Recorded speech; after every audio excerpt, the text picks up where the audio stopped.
Now let's see how we all did in Sunday's game of hold. Let's take a look at how people tried to buy the dip under pressure.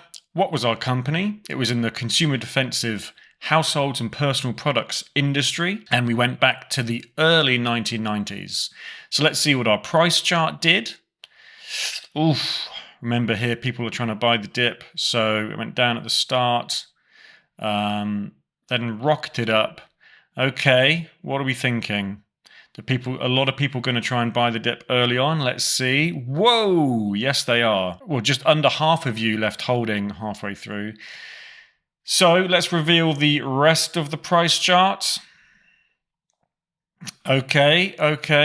I think these people here might have timed it well. Yes.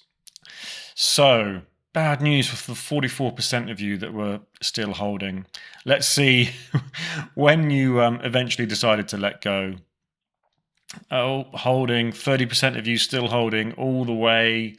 Some of you then, let's just let go. And 23.5% of you holding all the way to the end. Let's see the overall percentages.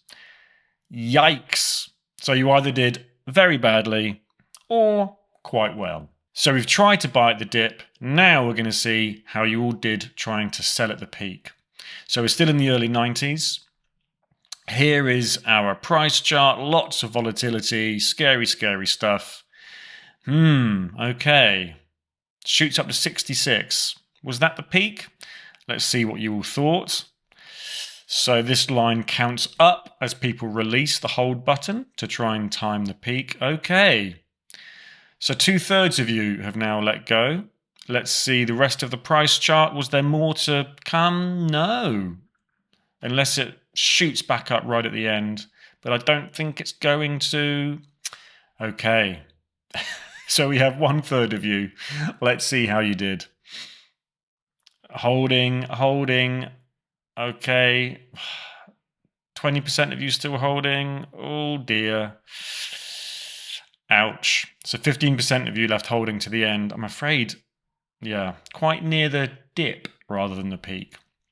Let's see how that translates to overall achievements.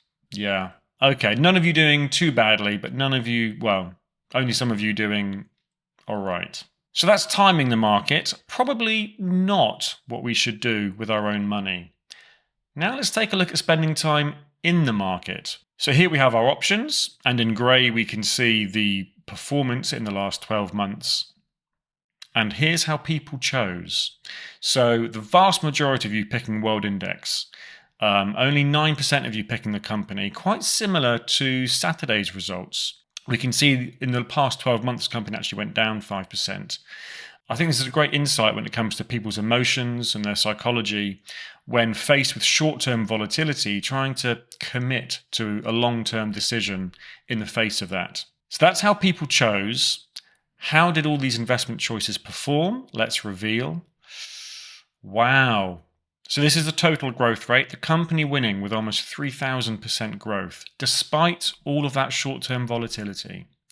So that translates to, on average, about 12% growth a year.